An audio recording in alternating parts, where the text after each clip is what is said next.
अपन की जो श्रृंखला चल रही है देखिए इनविटेशन वाली, उसमें अपन आज इनफॉर्मल रिप्लाई का कुछ सीखेंगे, जिसमें सबसे पहले इनविटेशन को अपन एक्सेप्ट करने के लिए जान पाएंगे। जिस प्रकार से पहले बताया था आपको कि अपन जो फॉर्मल रिप्लाई लिखते हैं उसमें और इसमें थोड़ा सा डिफरेंस देखने को मिलेगा। वही कार्ड के रूप में अपन ने जैसे कि किसी कार्ड को छपा हुआ देखते हैं, सेम उस तरीके से अपन ने उसको सेट किया था किसको, जो भी मैटर था उसको। लेकिन अब आपको जो भी मैटर लिखना है उसको ठीक के विपरीत करना है। अब आपको सेट करने की ज़रूरत उस तरह से नहीं पड़ेगी। अब क्या करेंगे अपन, जिस तरह से कोई लेटर लिखा जाता है लेटर के तरीके से ही इसको अपन को लिखना पड़ेगा। तो उसके संबंधित पॉइंट्स क्या क्या हैं, उन पॉइंट्स को अपन देखेंगे, ताकि फॉर्मल रिप्लाई की तरह उन पॉइंट के द्वारा हम एक के बाद एक चीज़ को आगे बढ़ा करके और लिखते चले जाएं। ये आपको आगे भी मदद करेगा सीखने में। तो अभी तो अपन इनविटेशन का फॉर्मल की जब बाद में इनफॉर्मल पढ़ रहे हैं, फिर अपन को लेटर राइटिंग पढ़ने पड़ेंगे। तो लेटर राइटिंग में भी इस तरह का फॉर्मेट आपको याद तो करना ही पड़ेगा। तो उसमें हमें थोड़ी बहुत हेल्प मिल जाएगी इससे। तो कुछ बेनिफिशियल हमारे लिए दो तरह से हो जाएगा ये। देखिए अपन रिप्लाई टू इनविटेशन का टॉपिक अपन का है ये।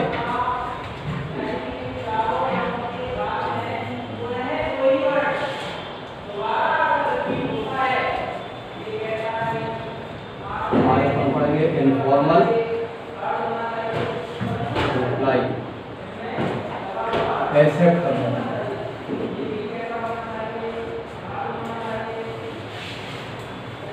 ये टॉपिक है अपन। तो सबसे पहली चीज़ क्या है, सबसे पहले अपन जब भी इसको शुरू करें अपन की जो कॉपी का इस तरह से काफी इंटरनेट लाइन होती है पहली, यहाँ से इसकी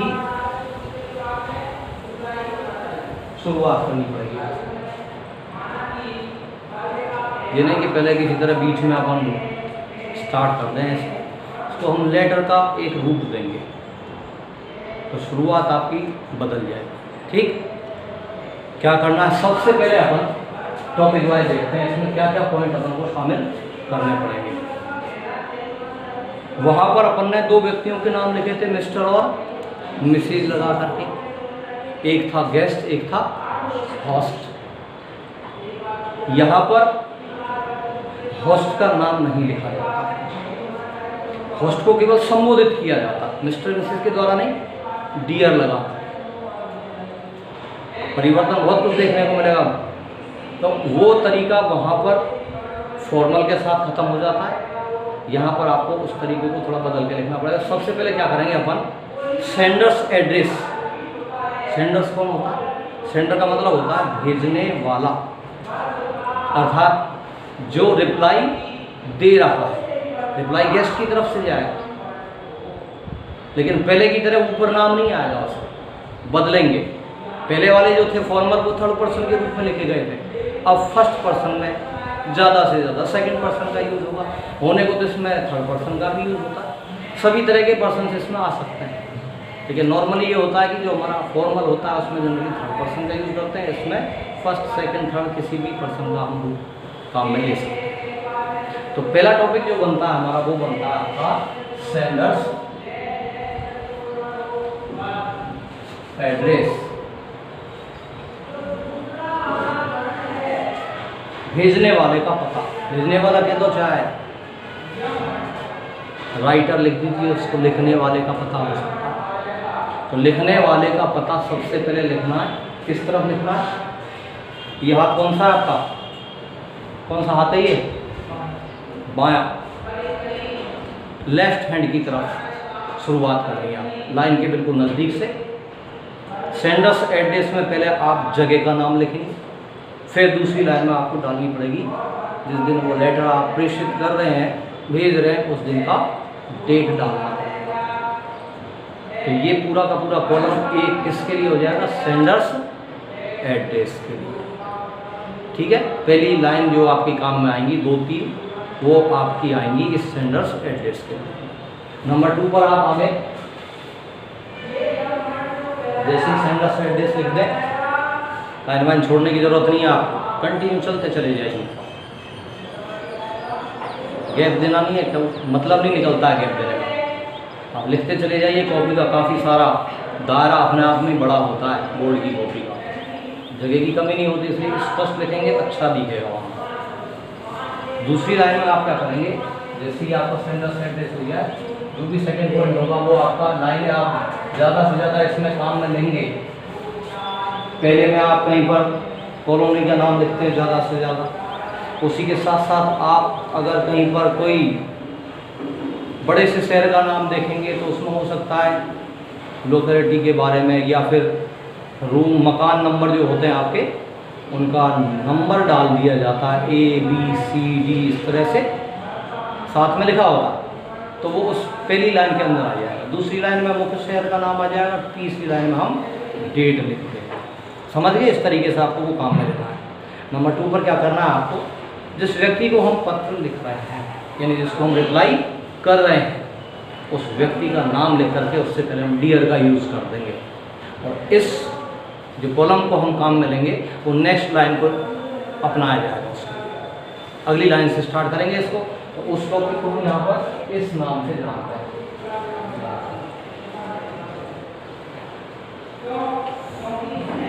क्या कहते हैं इसको? सैल्यूटेशन, अर्थात संबोधन। किस व्यक्ति के लिए? जो हमारा कौन है? मेजबान, उसको संबोधित करेंगे। नाम लिख दिया जाएगा, संबंध को भी दर्शाया जा सकता है। मित्र है तो फ्रेंड लिख दीजिए, और नाम लिखना चाहें तो नाम लिख सकते हैं। तो दूसरी लाइन आपकी किसके लिए हो जाएगी? सैल्यूटेशन। Number 2 topic number. तीसरे नंबर पर आपको इस रिप्लाई की करनी है शुरुआत। पत्रों की तरह शुरुआत नहीं करनी कि I am quite well here, hope that you will be same there, जो भी वगैरह वगैरह लोग अपनाते हैं, तिल का ताड़ बना देते हैं छोटी सी बात को 4 लाइनों में भर करके, तो बाकी की चीज़ें आती नहीं है। रटा रटाया मैटर होता है। पढ़ाने वाले टीचर उनको बताते क्या है, जितना बताते हैं उसको शुरुआत में लिख देते हैं, बाकी के बाद में खाली योर्स फेथफुली सिंसियरली नाम लिख करके भाग। जो मैटर होता है उसमें उनका वास्ता नहीं होता। नंबर आते हैं 5 में से 2, 1, कई बार पढ़ ले ढंग से तो उसमें 1, 2 भी होगा। क्रेडिट मार्क्स आपको उसी अनुपात में मिल पाएंगे, जबकि आप ये तीसरा पॉइंट शुरू करने के बाद में जो लेटर से संबंधित मैटर है उसको जोड़ करके लिखेंगे। कोई फ्री में नहीं देता। क्रेडिट मार्क होते हैं लेटर में, आपने देखा होगा 1/4 मार्क का 1 क्रेडिट पॉइंट मिलता है, यानी नंबर दिए जाते हैं आपको एक चीज़ लिखते हैं तो, यानी ये सबके नंबर हैं जो आपके पॉइंट चल रहे हैं, उनके सबके मार्क्स हैं, डिवाइड कर रखा है, लेकिन इनका मिलने का हमको लाभ कब मिलेगा? वो तभी दिए जाएंगे जब आप इस तीसरे पॉइंट के साथ में मैटर को जोड़ करके लिखें। ठीक है, इसको कहते हैं हम तीसरे नंबर को बिगिनिंग। आप उसकी शुरुआत कैसे करें? शुरुआत करने के लिए आप यहाँ पर थैंक यू वेरी मच से स्टार्ट करें। आगे जो बढ़ाना है वो मैटर आपको लिखवाया जाएगा, पर शुरुआत में ही आपकी शुरुआत इस तरीके से होगी। इसकी फालतू चीज़ें नहीं लिखनी है, मैटर को बहुत लंबा चौड़ा नहीं लिखना है, सिर्फ काम की बातें 3 या 4 लाइन में पूरी हो जानी चाहिए। 50 नंबर का मैटर होता है, ऊपर से लेकर के नीचे तक की संख्या आराम से 50 शब्दों की बन जाती है। तो बहुत अनर्गल बातें नहीं लिख सकते हैं, हेड टू द पॉइंट ही बात की जाएगी। इसके अंदर जो बात है उसको स्पष्ट कह दीजिए। स्वीकार करना है, स्वीकार करने के बारे में बता दीजिए। अस्वीकार करना है, अस्वीकार करने के बारे में बता दीजिए। अगर कोई अच्छे काम के लिए आप देखें तो बधाई देना मत भूलिए, उसको बेस्ट विशेष दीजिए आराम से। इस प्रकार के पत्रों में लिखी जाती है चीज़ें, इनफॉर्मल रिप्लाई कर। तो तीसरा पॉइंट क्या होगा हमारा? बिगिनिंग का। चौथा पॉइंट, बिगिनिंग के बाद में हमको क्या लिखना है वो नीचे की तरफ आ जाइए। लास्ट में हम इसको सब्सक्रिप्शन कहेंगे, समापन। अंत कैसे किया जाए?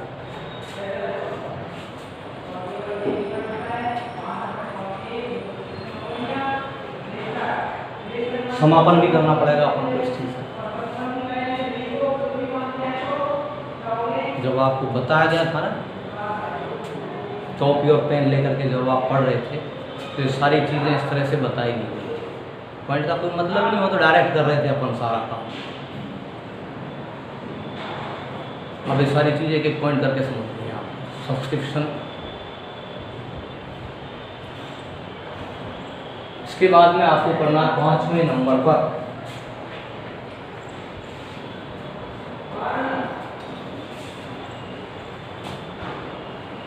अपन किसी व्यक्ति को जब इस तरह की चीज़ें लिखते हैं, उससे हमारा कोई ना कोई संबंध होता है। ऊपर हमने डियर फ्रेंड लिखा, डियर राहुल लिखा, नीचे हम अपने लिए भी तो लिखेंगे, कुछ लिखेंगे या नहीं लिखेंगे? पत्रों में ऐसा लिखा जाता है समापन करने के बाद में कुछ ना कुछ एंडिंग फ्रेज जोड़ा जाता है उसमें, तो एंडिंग फ्रेज हमको लिखना पड़ेगा यहाँ पर। और ज़्यादातर इन चीज़ों के अंदर योर सिंसियरली का प्रयोग कर दिया जाता है। इसके लिए योर सिंसियरली का यूज़ कर देते हैं। तो यहाँ पर एंडिंग फ्रेज का होना जरूरी है।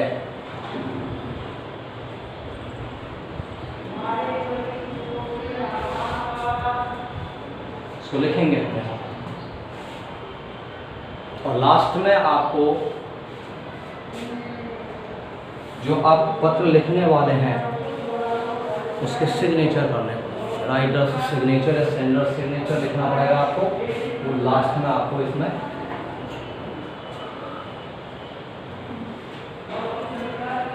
देना पड़ेगा, अपना नाम लिखना पड़ेगा आपको कि भाई भेजने वाला कौन है। ये इस तरीके से आपके 5, 6, 7 जो भी आपके टॉपिक बनते हैं, इनके द्वारा 6 टॉपिक दिए गए हैं यहाँ पर।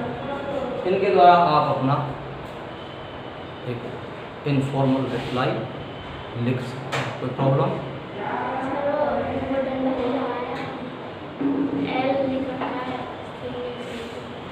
राइटिंग किस जगह? यहाँ पर ये टीका, हाँ। तो इस तरीके से हम इनको डिवाइड कर सकते हैं अलग अलग पॉइंट्स में।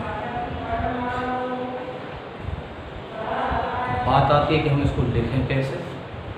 लिखने का तरीका अब आपको मैं एक फॉर्मेट बता देता हूँ, जिसके द्वारा आप इसको याद कर लीजिएगा, और उसी तरीके से एक के बाद जो भी चीज़ें आए उसमें प्रोग्राम का नाम बदल दें।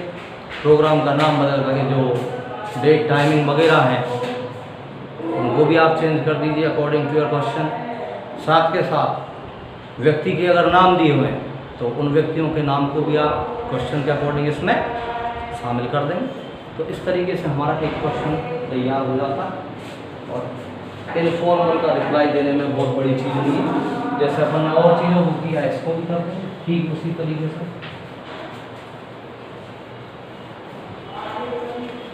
तो सबसे पहले अपन शुरुआत करते हैं सेंडर्स एड्रेस के रूप में।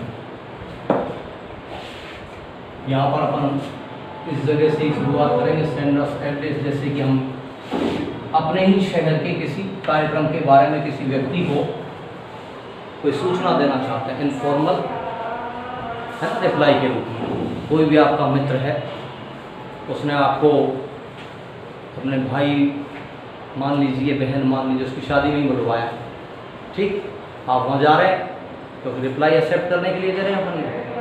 इसका मतलब हम जा रहे हैं तो उसको कैसे अपन रिप्लाई देंगे इनफॉर्मल तरीके से। तो सबसे पहले अपन लिखेंगे सेंडर्स एड्रेस, अर्थात सेंडर कौन हुआ है यहाँ पर, कौन हुआ सेंडर। सेंडर का मतलब बताया था भेजने वाला। तो सेंडर हम स्वयं हैं, हम ही तो भेज रहे हैं उसको, तो हमारा खुद का पता क्या है, तो स्वयं के पते को यहाँ पर लिखा जाए। तो हम कहीं भी रहते हैं उसका अपन नाम जगह का लिख देंगे।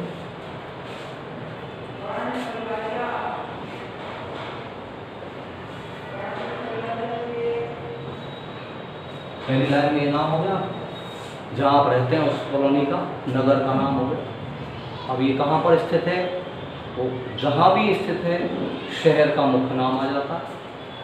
दूसरी लाइन में हम शहर का नाम लिख देते हैं।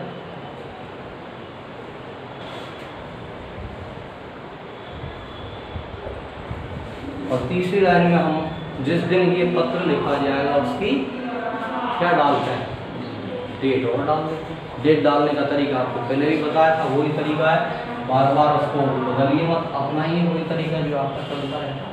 जैसे कि आज ही आप किसी को जवाब दे रहे हैं, आज कितनी तारीख है, कितनी है 25, यहाँ पर लिख दिए सितंबर मंथ चल रहा है, ACP लगा करके फुल स्टॉप लिख दिया 2020। इस तरीके से आपने पहला पढ़ा, जिसमें हम सेंड और सेट डेट और डेट का मेंशन कर देंगे।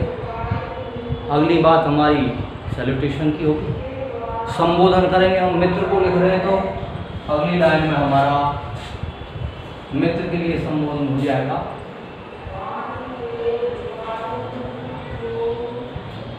नाम दे दिया हमने उसको, कोई भी मित्र हो सकता है हमारा, दिया रवि लिख दिया, रवि नाम का हमारा मित्र है। फिर संबोधन करने के बाद में हम अगली लाइनों में इसको लिखते चले जाए। यहाँ पर लिखेंगे आप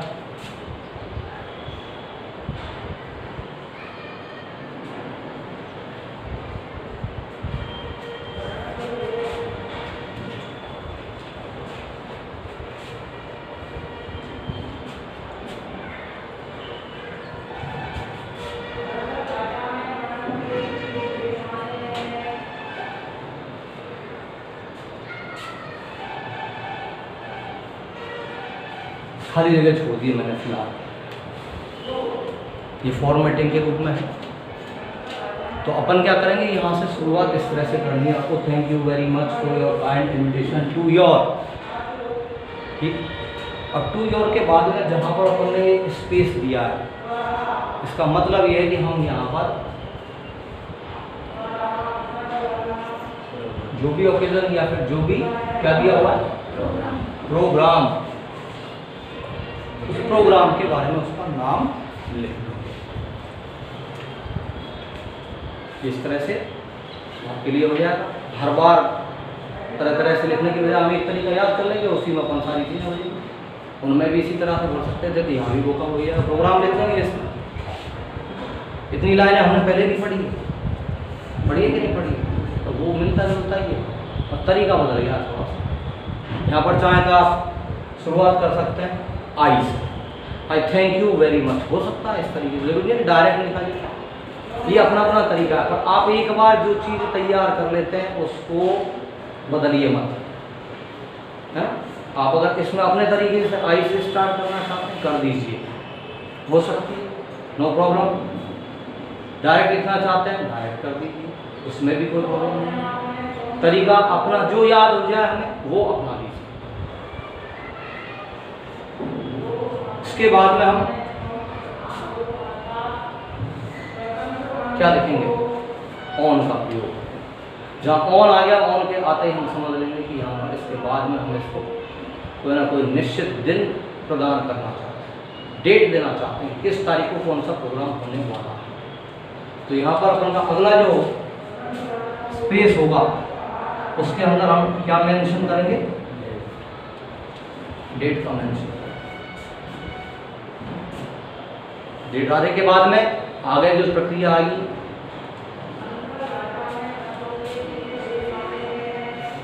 ऐड के रूप में।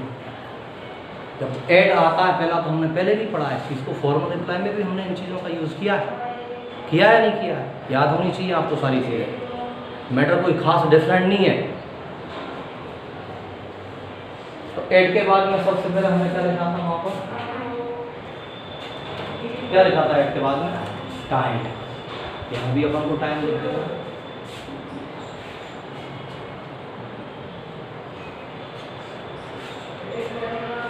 टाइम के बाद में यहाँ पर फिर से एक बार और ऐड का उपयोग करेंगे, स्थान का, यानी जहां पर ये कार्यक्रम आयोजित हो रहा है उसका नाम लिख देंगे, जैसे किसी का एड्रेस डाल देंगे जैसे। और जैसा कि ये चीज़ें जैसी पूरी हो जाती है, लगभग हमारा मैटर भी पूरा हो जाता है कि नहीं। अब एंड कैसे किया जाए, इसका सब्सक्रिप्शन कैसे किया जाए? तो अगला एक स्पेस जहाँ पर खत्म हो जाता है बात पे फिनिश करके फुल स्टॉप लगा दीजिए। जहाँ तक भी ये फिर मैं सारी चीज़ों का पूरा वाक्य है ये, वाक्यों में फुल स्टॉप भी आएंगे यहाँ पर लगा दिया। इसके बाद हम इस पैराग्राफ को फिनिश कर छोड़ दिया, कहने का मतलब ये। अब हम नई लाइन का यूज़ करेंगे, ठीक है।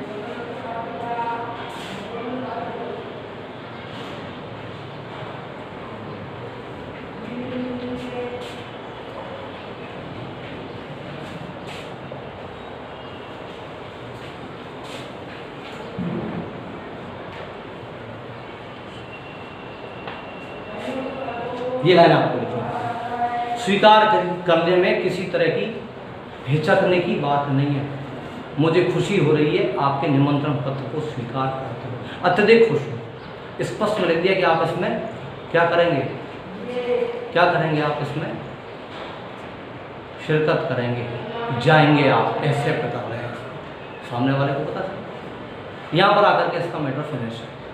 अगर आप और अच्छा डालना चाहते हैं तो लाइनों की कमी नहीं है दुनिया में, बातें 50 हो सकती हैं,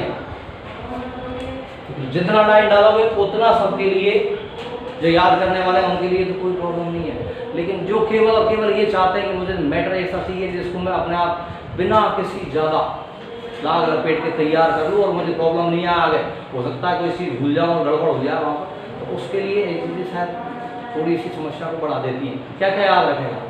लिखना चाहे तो आप इसमें ये लिख सकते हैं, अगली लाइन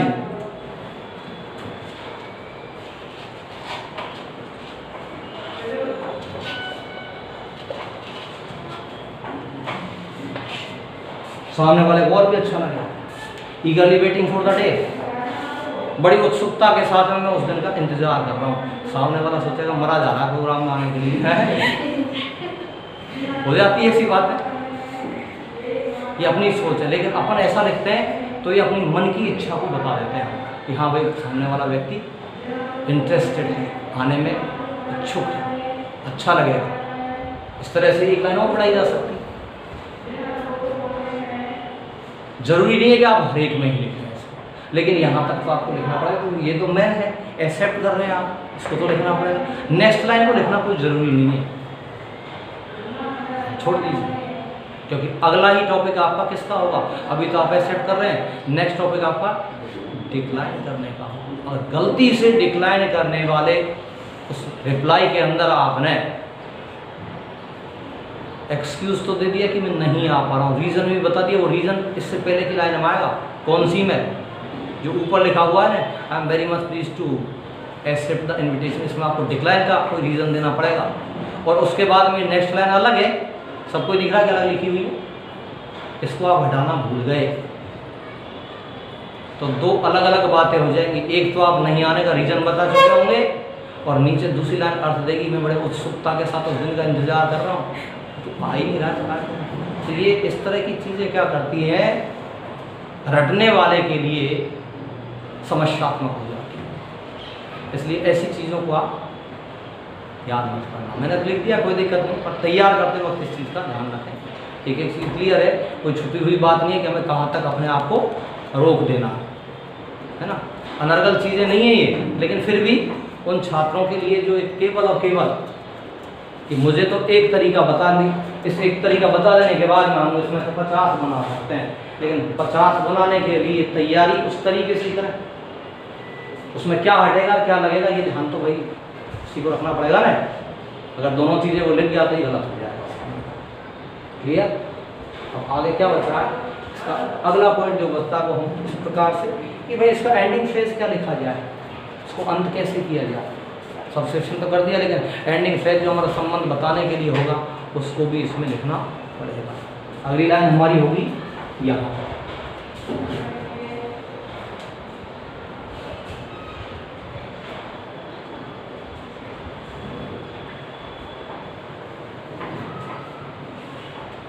योर्स सिंसियरली के, ठीक। ये सभी में आपको एक ही यूज़ करना, योर्स सिंसियरली चलेगा। सब में जो भी आपके सामने आ जाए बस, इसके अलावा कुछ नहीं लिखना। क्या लिखेंगे, केवल और केवल योर्स सिंसियर।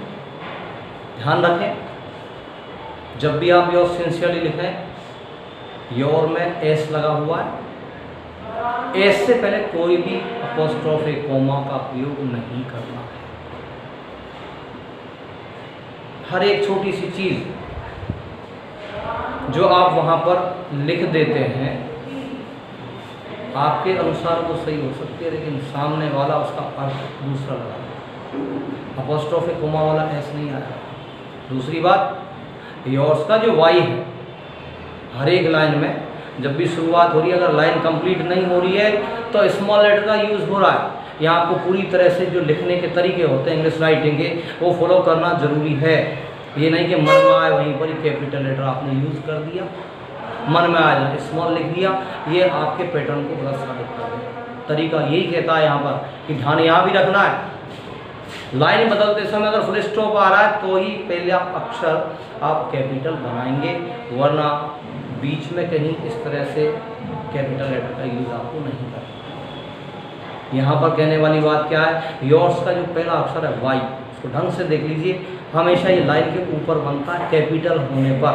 मैं पिछली बार भी आपको कई बार इस चीज़ को रिमाइंड करवा चुका हूँ, लेकिन जब लिखते हैं तो लिखते समय हो सकता है हमारा नियंत्रण हम पर नहीं रहता, हम अपने जो पैटर्न्स हैं उनको हो सकता है कि शायद माइंड में नहीं रख पाते हैं, हम फॉलो वही करते हैं जो हमारा हाथ एकदम से हमको लिखने के लिए बाध्य कर देता है। हमारा एक तरीका बना हुआ होता है कि हम वाई का जो लेग है उसको नीचे की तरफ राउंड कर देते हैं और ये स्मॉल हो जाता है। हमेशा स्मॉल अक्षर लिखना यहाँ पर अकॉर्डिंग टू पैटर्न गलत है,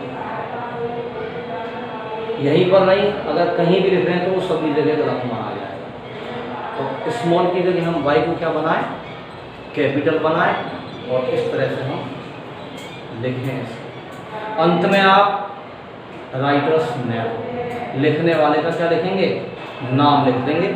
ऊपर भी नाम लिखा हुआ है रवि का, यहाँ पर रवि कौन हो गया, रवि वो व्यक्ति हो गया जिसको हम होस्ट कहेंगे, अर्थात उस व्यक्ति के लिए जिसने हमको पत्र भेजा या निमंत्रण भेजा है उसका नाम, तो वो हमारे लिए होस्ट है और हम स्वयं उसके लिए गेस्ट है। तो गेस्ट हम हैं, इसलिए हम अंत में लिखेंगे अपना नाम, लास्ट में अपना नाम लिख दीजिए।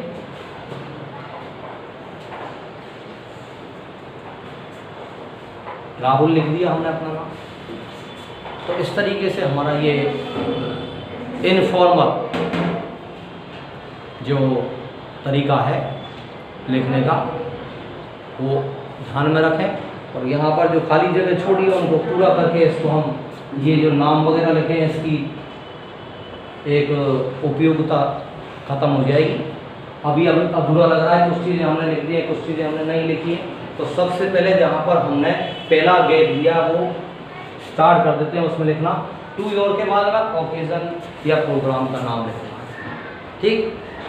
लाइन हमारी वो की वही है, हम बदलेंगे नहीं, इस पर बोर्ड करके बन जाएगा। ये बर्थडे के लिए कर दो, रिंग सेरेमनी के लिए कर दीजिए, आप किसी को वेडिंग के लिए कर दीजिए इसको, आप इसको चाहे रिटायरमेंट पार्टी के लिए लिख दीजिए, किसी भी तरह का इसको रूप दिया जा सकता है। टू योर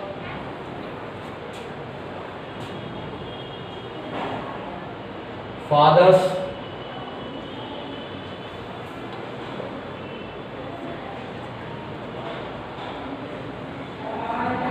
रिटायरमेंट पार्टी के लिए कर दिया, ठीक।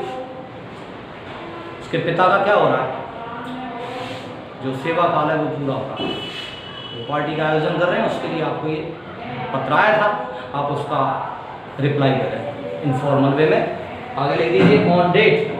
अब चूंकि हमने यहाँ पर डेट लिखी है 25 सितंबर, ये वो डेट है जिस दिन आपके पास में ये पत्र लिख करके सामने वाले को दिया जा रहा है। आज लिखा है इसलिए इसमें आज की डेट लिखी, लेकिन प्रोग्राम की डेट आपको डिफरेंट लिखनी पड़ेगी। आप अगर पत्र के दिन ही उस प्रोग्राम की डेट को डाल देते हैं तो ये थोड़ा अपवार्ड सा लगता है कि पत्र भी उसी दिन लिखा जा रहा है जिस दिन क्या है, प्रोग्राम है। तो सेम डे की बजाय हम थोड़ा गैप दे दें, चाहे वो 3 दिन का हो 4 दिन का हो, गैप देना पड़ेगा।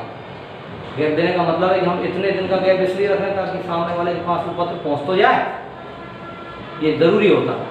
तो 25 जब ऊपर लिख दिया तो ये डेट आपकी जो मेंशन करेंगे आप यहाँ पर प्रोग्रामिंग की डेट है वो यहाँ पर 29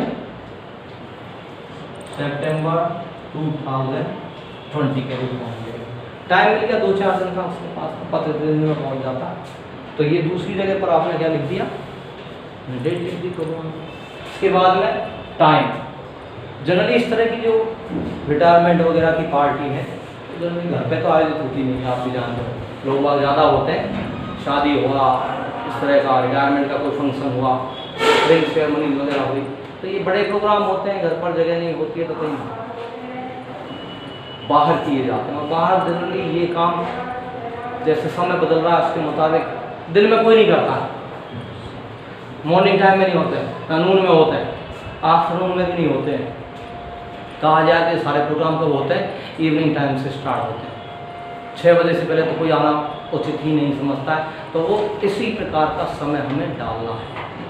लेकिन प्रोग्रामिंग के अकॉर्डिंग ये भी ध्यान रखें कि कहीं ऐसा ना हो जाए कि कोई चीज़ हम सुबह शुरू करना चाहेंगे, निश्चित रूप से क्योंकि वो होगी ही सुबह, अगर हम उसको शाम को दिखा देंगे तो वो हमारा समय गलत हो जाएगा। लास्ट वाले जो आपको मैंने एग्जाम्पल्स बताए थे उनमें 1-2 जो भी आते हैं, हम क्वेश्चन पर डिपेंड करता है कि भाई प्रोग्राम कैसा है। अब कहीं पर जैसे कि पिछली बार अपन ने जो क्वेश्चन किया था उसमें उद्घाटन के बारे में बताया गया था, इनॉग्रेशन था ना, है डिस्ट्रिक्ट लेवल फुटबॉल टूर्नामेंट का इनॉग्रेशन बताया गया, याद है अच्छे से? क्या ऐसे इनॉग्रेशन शाम के 6 बजे होंगे? नहीं होंगे, मॉर्निंग टाइम में होते हैं, ताकि बाकी की प्रक्रियाएं बचे हुए दिन में पूरी की जा सके। यहाँ प्रक्रियाएं ज़्यादा नहीं है, खाने पीने का पार्टी का कार्यक्रम है, शाम के समय होता है। तो 8 के बाद में हमें जो टाइम डालेंगे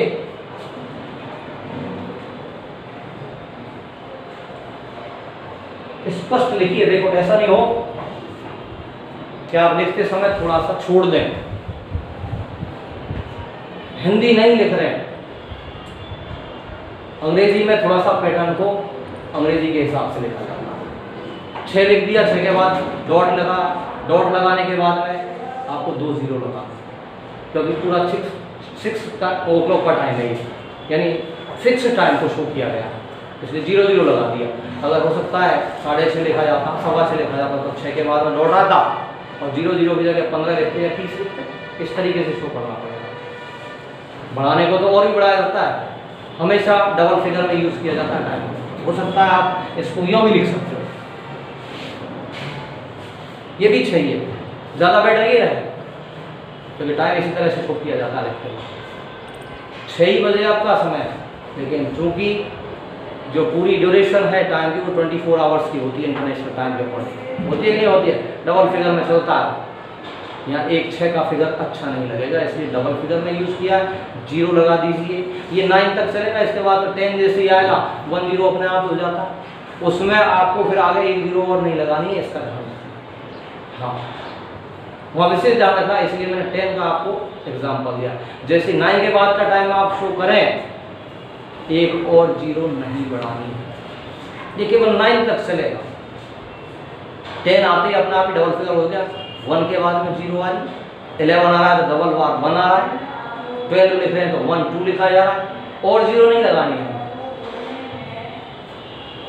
2 ही फिगर में आपको शो करना है। बाद में भी आप ये 0 0 लिखते हैं तो क्या होता है, यहाँ भी आपको वही रूल फॉलो करना है। अगर आपने 0 1 लिखा है तो इसका मतलब है 6:01 हो गया, ठीक। ऐसा ही 9 मिनट तक चलेगा, 09 हो जाएगा। जैसे ही अगला समय होगा 1 0 स्टार्ट हो जाएगा, 10 लिखेंगे तो वहाँ भी आपको 2 ही फिगर का यूज करना है। गलती से इस तरह से कभी मत लिख देना, हालांकि कई जगह लिखा मिलता है, ये ठीक तरीका नहीं है। तरीका वही लिखिए जो सर्वमान्य हो, यूनिवर्सल। तो इस तरह से हम शो करेंगे। 6 PM शाम का समय है तो PM, और सुबह का समय है तो AM, क्योंकि AM और PM 2 ही भागों में बटा हुआ है, एंटी मेरिडियम पोस्ट मेरिडियम में बांट रखा है समय।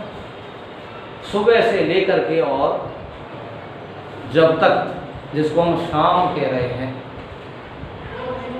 जब तक हम जान लें कि थोड़ा बहुत अंधेरा नहीं हो जाता तब तक शाम नहीं होती। हम समय का आकलन, AM PM का आकलन उजाले से, दिन के उजाले से और अंधेरे से कर देते हैं। जब तक ठीक ठाक उजाला दिखने लगे तब तक तो AM EM चलने दो, है ना। टाइम फिक्स आता है लेकिन समझने के लिए बता रहा हूँ। और जैसे लगे कि अंधेरा हो गया, AM की जगह PM करो, चाहे रात के 11:59 और 59 का ही समय क्यों ना हो। 12 बज जाते हैं तो मत कर दो, PM नहीं लगेगा रात में, फिर से AM स्टार्ट हो जाता है। इस तरीके से इसको शो किया जाता है। आगे देखिए 8 के बाद में प्लेस आ रहा है। अब चूंकि ये हम पत्र लिख रहे हैं गंगापुर सिटी से, अब ये व्यक्ति जिसको हम पत्र लिखते हैं रवि, इसका अभी तक हमें पता नहीं है रहने वाला कहाँ का, लेकिन अपन जानते हैं कि इसको भी कोई ना कोई जगह का एक मेंशन देना पड़ेगा। जो प्रोग्राम आयोजित हो रहा है उस शहर का नाम देना पड़ेगा। तो यहाँ पर प्लेस दूसरा, आयोजित होने का स्थान, कोई भी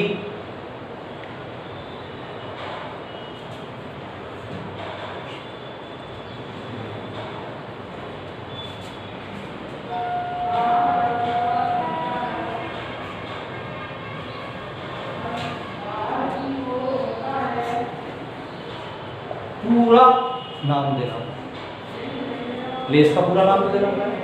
ये नहीं कि छोटा सा लिख दिया, पूरा नाम लिखना है। लाइन बढ़ जाएंगे अपने आप ही, आपका दायरा बढ़ता चला जाए। अगर इनको वर्ड्स को अगर देंगे तो हमारी शब्द सीमा काफ़ी हो जाती है इस तरीके से। वहाँ पर इस तरह से लिखने के बाद में अब शायद कोई स्पेस बचा नहीं है हमारे पास। अब हमारा पूरा का पूरा एक मैटर तैयार हो चुका है। इस मैटर को हम अपना लें, बाकी का काम आगे बढ़ाता हुआ फिनिश कर दें। लास्ट में ऐसा करने के बाद में आप चाहें तो इसको ब्लॉक में बंद कर दीजिए, तो काम फिनिश हो जाता है।